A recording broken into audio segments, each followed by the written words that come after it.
dando seguimento à nossa sessão vespertina do primeiro dia do nosso encontro. Agora a gente vai ter a palestra do professor Marcos Fábio Alexandre Nicolau, que é professor adjunto da Universidade Estadual do Vale do Acaraú, doutor pela Universidade Federal do Ceará e autor de inúmeros artigos e livros sobre temas de filosofia alemã, né? basicamente idealismo alemão. Né? A sua palestra terá por título A Ideia de Deus em Leibniz, Poder, Conhecimento e Vontade. Bem, é com prazer que eu passo a palavra ao professor Marcos Fábio Alexandre Nicolau. Muito obrigado, meu caro. Boa tarde a todos. É uma alegria muito grande poder estar participando do evento, né, o convite que foi realizado. Né, eu sou um neófito, eu posso me dizer um neófito leibniziano, embora goste muito da filosofia de Leibniz, mas nos últimos 2 anos eu retomei estudos que anteriormente tinham iniciado lá na graduação, na minha monografia, e decidi revisitar Leibniz. E contei com fui motivado, né, pela tradução pelo professor William Piauí da Teodiceia de Leibniz. Então eu vinha de uma pesquisa sobre o conceito de Deus em Hegel, a partir das lições de filosofia da religião, e achei interessante aproveitar essa tradução, embora ela tenha sido de 2017, né, então, mas um tanto recente ainda, para poder aproveitar e dar uma continuidade nessa percepção do conceito de Deus na filosofia moderna. O meu curso, o curso de filosofia da Universidade Estadual Vale do Acaraú, recentemente, né, nós conseguimos abrir, estamos indo para a 3ª turma do mestrado acadêmico em filosofia. E uma das nossas linhas é justamente a linha de filosofia da religião e filosofia política. E então, essas questões, nós estamos aqui sendo uma espécie de farol, né, justamente para a questão da filosofia da religião. Por sinal, no ano que vem, né, passadas, quem sabe, essas situações que nós estamos vivendo, essas situações pandêmicas, nós realizaremos o encontro da Sociedade Brasileira de Filosofia da Religião, quem sabe em Sobral, e quem sabe vocês possam vir conhecer e provar um pouco do nosso calor, não necessariamente só o humano, que com certeza vai ter, mas o nosso calor de 37 graus de sombra, né? Então, no caso, a minha apresentação, ela visa, nesse momento, fazer uma exposição geral de alguns pontos que eu estou trabalhando na minha pesquisa. Não são ainda conclusões, é o levantar de uma pesquisa, o levantar de um material, da leitura da Teodiceia, quanto à questão do conceito de Deus. Vamos lá. Analisamos o conceito de Deus na filosofia leibniziana, compreendendo-o a partir de 3 atributos primordiais: poder, conhecimento e vontade. Esses atributos estão imbricados necessariamente aos princípios e leis da lógica, fundamentos da metafísica da substância proposta pelo filósofo, conforme relata no parágrafo 9 de seus Princípios da Natureza e da Graça fundados na razão. Esta substância simples, primitiva, deve incluir eminentemente as perfeições contidas nas substâncias derivativas que são efeitos dela. Assim, ela possuirá o poder, o conhecimento e a vontade perfeitos. Isto é, possuirá uma onipotência, uma onisciência e uma bondade soberanas. Em Leibniz, a definição de substância é a de um ser individual concreto e completo, que responde, em uma de suas diversas definições, a um possível ponto de vista sobre o mundo e que Deus tornou efetivo através da criação. Toda substância está perpetuamente agindo e atuando, de acordo com uma pré-ordenação divina eleita pelo princípio do melhor. Encontrando-se suas operações internas coordenadas com as operações das demais substâncias, o que forma um sistema de substâncias, o mundo. que o filósofo assim define na Teodiceia. Eu chamo de mundo toda a sequência e toda a coleção de todas as coisas existentes. Há uma infinidade de mundos possíveis, dos quais é preciso que Deus tenha escolhido o melhor, pois ele não faz nada sem agir segundo a suprema razão. Pois posta a sua metafísica monádica, Leibniz volta-se para o elemento que assegurará a mesma, Deus. Em sua compreensão, qualquer demonstração da existência de Deus, ou mesmo qualquer exposição sobre a ação divina, seja ela criadora, seja ela organizadora e mantenedora, deve estar baseada em princípios lógicos. Isso significa que a criação de um mundo distinto está vinculada à intrínseca relação que a mônada possui com a verdade.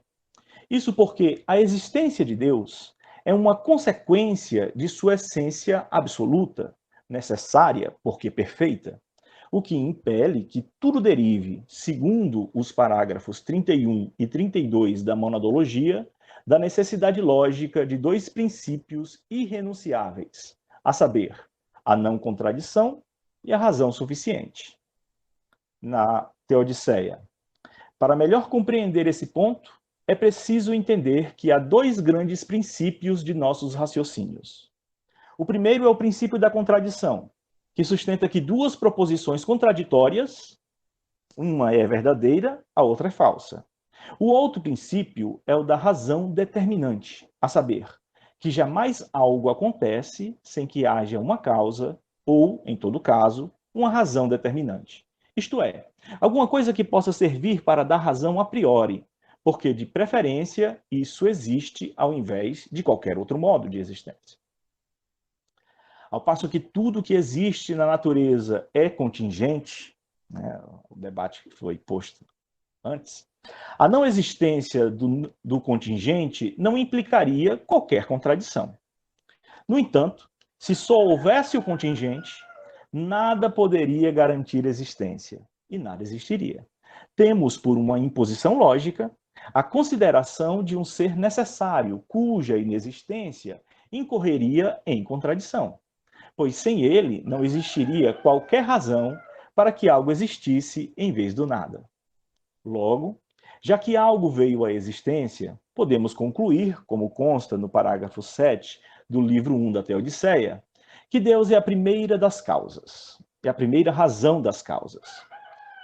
Pois aquelas que são limitadas, como tudo aquilo que vemos e experimentamos, são contingentes e não tem nada nelas que torne a sua existência necessária, sendo manifesto que o tempo, o espaço e a matéria, unidos e uniformes neles mesmos e indiferentes a tudo, podiam receber totalmente outros movimentos e figuras, e em uma outra ordem. Então é preciso procurar a razão da existência do mundo, que é a completa reunião das coisas contingentes, e é preciso procurá-la na substância que traz em si a razão de sua existência, a qual, portanto, é necessária e eterna. É preciso também que essa causa seja inteligente, pois esse mundo que existe, sendo contingente, e uma infinidade de outros mundos, sendo igualmente possíveis e pretendentes igualmente à existência, tanto quanto ele, por assim dizer, é preciso que a causa do mundo tenha tido consideração em relação com todos os mundos possíveis, a fim de determinar um deles. Essa consideração, ou relação de uma substância existente contém as ideias delas e determina uma delas. Não pode ser outra coisa a não ser o ato da vontade que escolhe. E é o poder dessa substância que torna a sua vontade eficaz. O poder vai ao ser, a sabedoria ou o entendimento ao verdadeiro, e a vontade ao bem. E essa causa inteligente deve ser, de todas as maneiras, infinita e absolutamente perfeita, em poder, em sabedoria e em bondade, visto que ela alcança tudo aquilo que é possível. E como tudo está ligado, não há lugar para admitir mais de uma. Seu entendimento é a fonte das essências e sua vontade é a origem das existências. Eis, em poucas palavras, a prova de um Deus único com suas perfeições e, a partir dele, a origem das palavras, diz Leibniz. Da mesma forma, a crença em uma verdade subsistente, ou seja, apodítica, abstraída de todo tempo, lugar e circunstância, deve considerar a existência de Deus como algo a priori e sua conditio sine qua non. Pois, como afirmamos, Deus e verdade estão imbricados. A ideia de Deus, então, seria acessível a todo ser racional, não sendo necessária qualquer revelação divina ou ação miraculosa para seu conhecimento e evidência, como bem afirma no parágrafo 44. A razão nos mostra isso por meio de demonstrações infalíveis, de tal sorte que todas as objeções oriundas do curso normal das coisas, no qual notamos imperfeições, são fundadas em falsas aparências. Por isso, na perspectiva leibniziana, a ideia de Deus surge como o primordial fundamento lógico, epistemológico, metafísico e mesmo ético de qualquer sistema filosófico. Para o filósofo, a relação das verdades eternas com essas leis e princípios lógicos é irrenunciável, pois se considerássemos, por exemplo, a verdade como o consenso, algo poderia ser verdadeiro ou falso ao mesmo tempo, bastando tomarmos dois grupos de opiniões distintas que não abrissem mãos de seus ideais, para tornar, via consenso, inviável a verdade. Da mesma forma, se identificássemos simplesmente a verdade como a realidade ou com os fatos, associaríamos a mesma ao tempo e ao espaço, o que implicaria que a mesma assertiva sobre o real seria uma mentira a um tempo, enquanto postulação, o futuro, e uma verdade a outro, enquanto ato, presente, e novamente mentira a outro tempo, enquanto memória, passado. Como já salientara Santo Agostinho, o que seria um absurdo. Por consequência, a verdade só pode ser definida como não contradição, motivo ao qual este princípio é intrínseco à existência de Deus. Assim, anunciada a existência do ser necessário, assegura-se todo o ente contingente existente, que antes não passara de um dentre vários possíveis. Tal conclusão fez Leibniz discorrer sobre a justificação do mundo atual frente aos inúmeros mundos possíveis, mas não existentes, pois sua não existência não implicaria, como mencionamos acima, qualquer contradição. Então, por que justamente este mundo contingente possível veio à existência? Não há outra resposta, senão que o mesmo é resultado de um ato consciente e voluntário do ser perfeito e necessário. Além disso, esta causa deve ser inteligente, pois sendo contingente este mundo que existe e sendo igualmente possível uma infinidade de outros mundos que reivindicam, por assim dizer, um pleito igual à existência, a causa do mundo teve que considerar e referir todos esses mundos possíveis a fim de fixar num deles.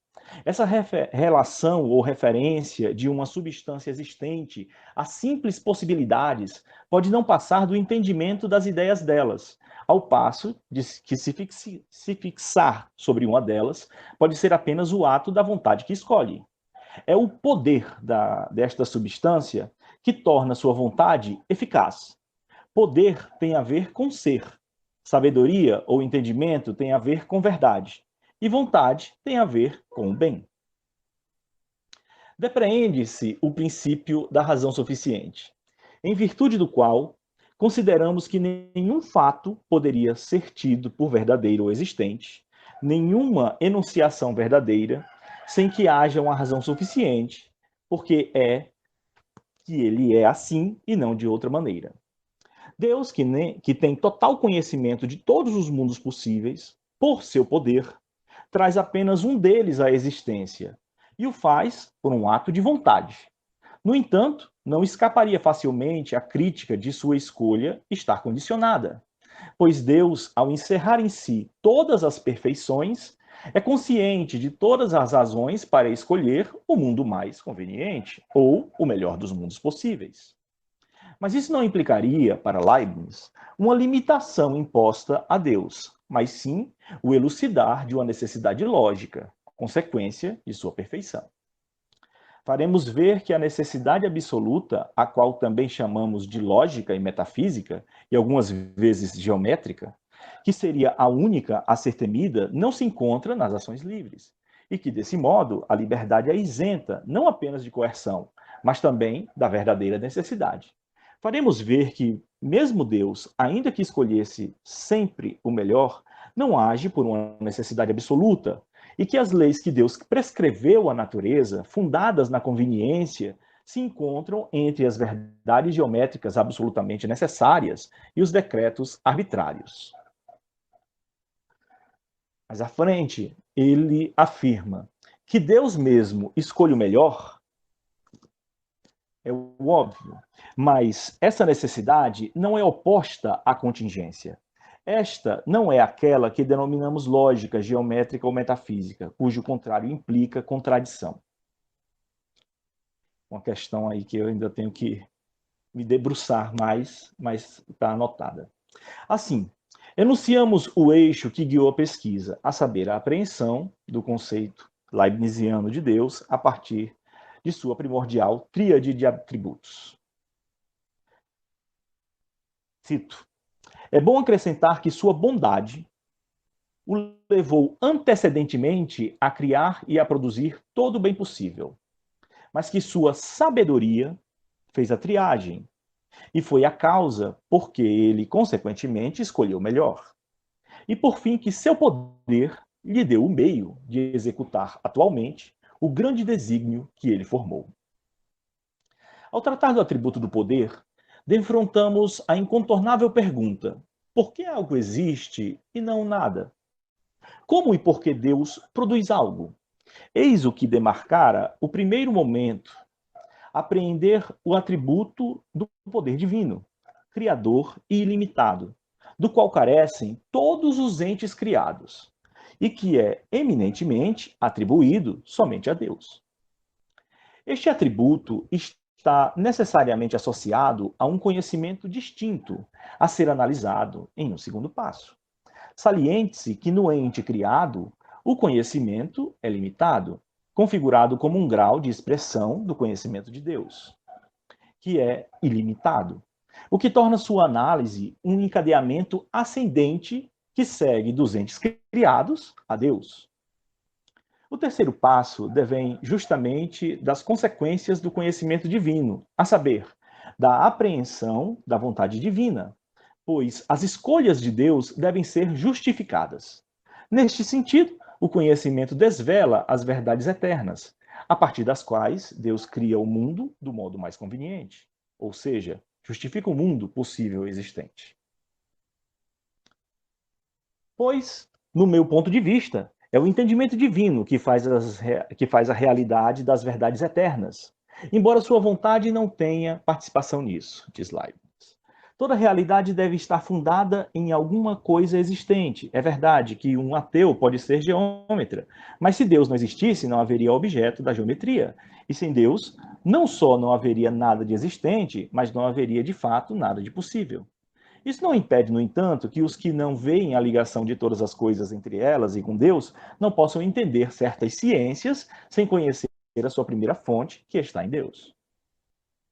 As coisas existem porque Deus as pôde produzir, produzindo-as conforme as verdades eternas que existem porque Deus as conhece e compreende, o que justifica cada escolha da vontade de Deus, inclusive porque o mundo é deste modo e não de outro. Assim, o fato do contingente estar disposto de uma maneira e não de outra possui uma razão, a vontade divina, que assim como os dois atributos anteriores, é perfeita.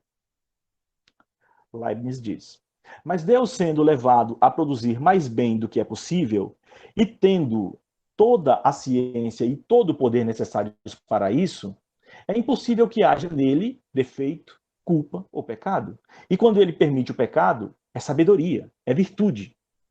A suprema razão o obriga a permitir o mal. Se Deus escolhesse aquele que não seria o melhor absolutamente em tudo, isso seria um mal maior, diz Leibniz, que todos os males particulares que ele poderia impedir por esse meio. Essa má escolha arruinaria sua sabedoria e sua bondade e, consequentemente, Seria uma autodestruição, uma autorrefutação. Afinal de contas, esse Deus leibniziano não poderia mais nada querer, já que ele possui uma sabedoria imensa. E quando se é tão poderoso quanto sábio, quando se pode tudo, e quando se tem tudo e tudo do melhor, como a sua vontade pode ser particularizada e, assim, poder incorrer em atos apaixonados e errôneos? Por isso, a disposição das coisas dá-se segundo o princípio do melhor, que implica na convergência de duas variáveis, a saber, a ordem e a variedade. A vontade divina escolhe, como o melhor dos mundos possíveis, aquele que apresenta a maior variedade e a maior ordem simultânea e equilibradamente. Na natureza, tudo está ligado. E se um hábil artesão, um engenheiro, um arquiteto ou um político sábio frequentemente faz com que uma mesma coisa sirva a muitos fins, se ele acerta 2 alvos com uma pedra só, já que isso é tranquilamente possível, pode-se dizer que Deus, cuja sabedoria e poder são perfeitos, o faz sempre. Deus tem mais de um propósito em seus projetos. Analisamos aqui o conceito de Deus a partir de seus atributos. Algo que o filósofo cobrou dos seus contemporâneos. Nem por isso acuso de presunção todos os doutores que, balbuciando, empenharam-se como puderam em insinuar a imobilidade e a eficácia soberana e eterna do entendimento, da vontade e do poder de Deus, pela infabilidade da escolha e da relação divina com todos os fatos. A compreensão leibniziana depende desses 3 atributos. Eles estão imbricados necessariamente. Como nosso objetivo era o da apresentação desta compreensão leibniziana, não centraremos nas provas da existência de Deus. Cabe-nos aqui apenas a natureza de Deus.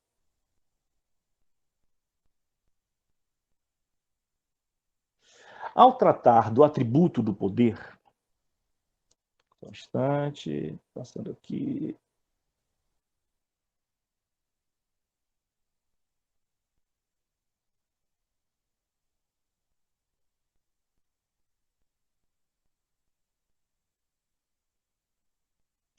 Pronto.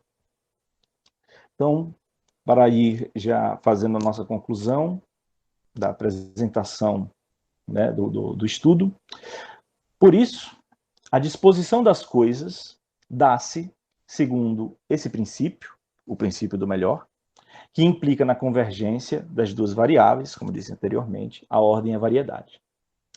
Caberá, então, ler o mundo a partir dessa perspectiva triádica, inclusive no tocante à compreensão do próprio ser humano, numa perspectiva antropológica. Analisaremos também o homem a partir da sua perspectiva do que ele pode, do que ele conhece e do que ele deseja.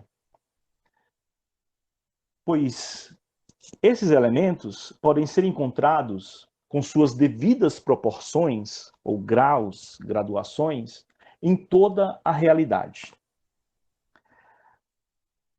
Esse estudo, ele irá convergir, ao final, em 3 artigos. Um artigo que trata especificamente do conceito de poder e suas consequências. Outro que focaria de uma forma mais específica no conceito de conhecimento. E um terceiro no conceito de vontade. A minha proposta aqui era mais de apresentar a minha pesquisa, né, e vou aproveitar, né, esse momento que o GT se encontra para anotar questões e algumas revisões ou indicações que os colegas possam ter em relação à temática. Eu gostaria, então, de agradecer a paciência de todos e fico agora aberto para o debate. Muito obrigado, meus caros. Bem, eu agradeço ao professor Marcos Fábio pela apresentação. Eu já tenho uma questão feita aqui pelo chat. Eu vou aproveitar e já vou fazer. A questão de Silmara Milagre da Cruz, ela pergunta o seguinte: o que justifica a afirmação de Leibniz de que esse seria o melhor dos mundos possíveis?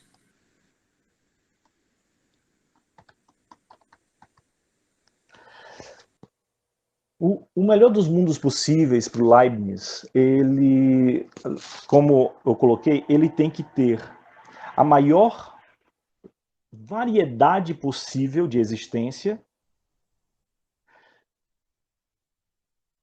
na maior ordenação possível.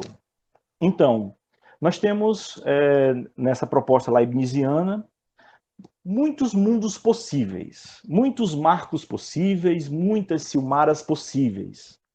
Praticamente inúmeras, né? Somente Deus pode abarcar essa infinidade, essa continuidade infinita de possíveis. Mas dentre todos esses mundos, existe um detalhe.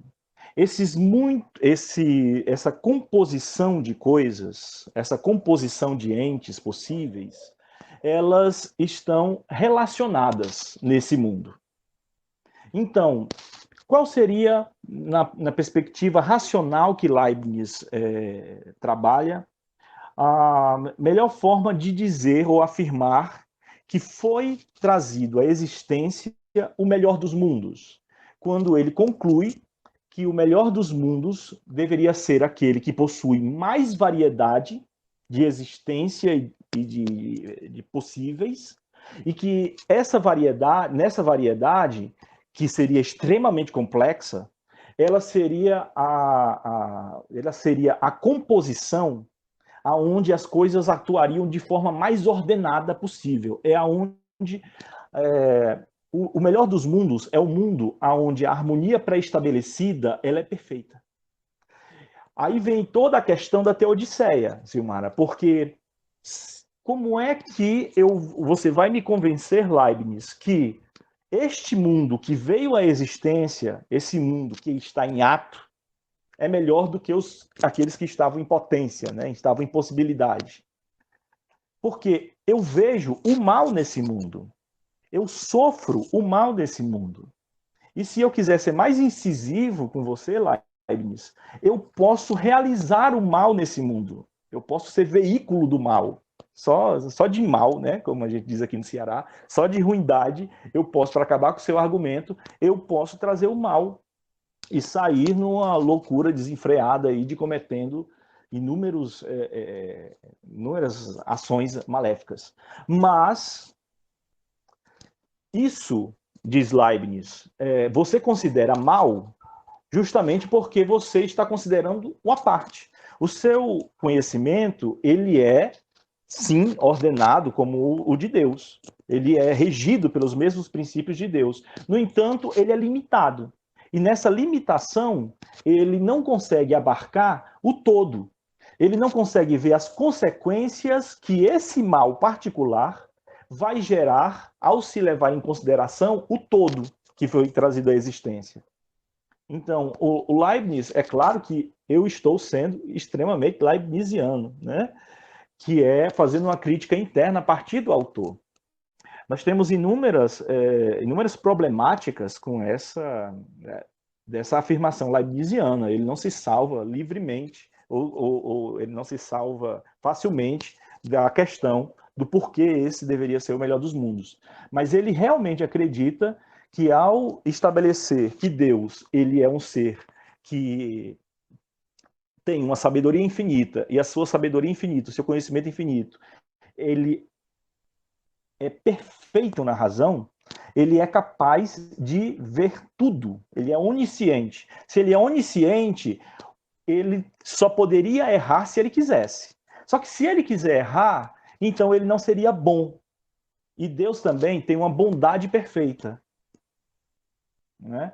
E se ele, mesmo sabendo que mesmo querendo trazer o melhor mundo possível à existência, e tivesse uma vontade pautada numa bondade perfeita, mesmo que ele tivesse um conhecimento perfeito e soubesse qual era o mundo que ele tinha que trazer à existência, ele precisa também ser onipotente. Ele tem que ser poderoso, ele tem que ter o poder necessário para trazer isso à existência. E é por isso que são esses três atributos que são, na minha leitura, a base de tudo, né? Espero que tenha sido, pelo menos, didático, né? Se não deu conta da questão, os meus colegas, com certeza, do GT e do encontro, teriam outras questões a levantar e a complementar, né? Mas eu creio que eu tenha respondido. Obrigado pela resposta.